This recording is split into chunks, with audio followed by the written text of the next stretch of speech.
У меня в руках такая хурма. И как вы думаете, что я сейчас делаю? Я отрежу кусочек Патрику. Представляете, мой кот Патрик ест хурму.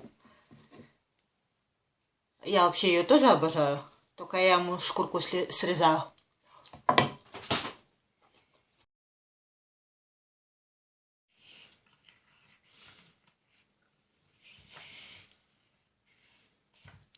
Патрик ест хурму.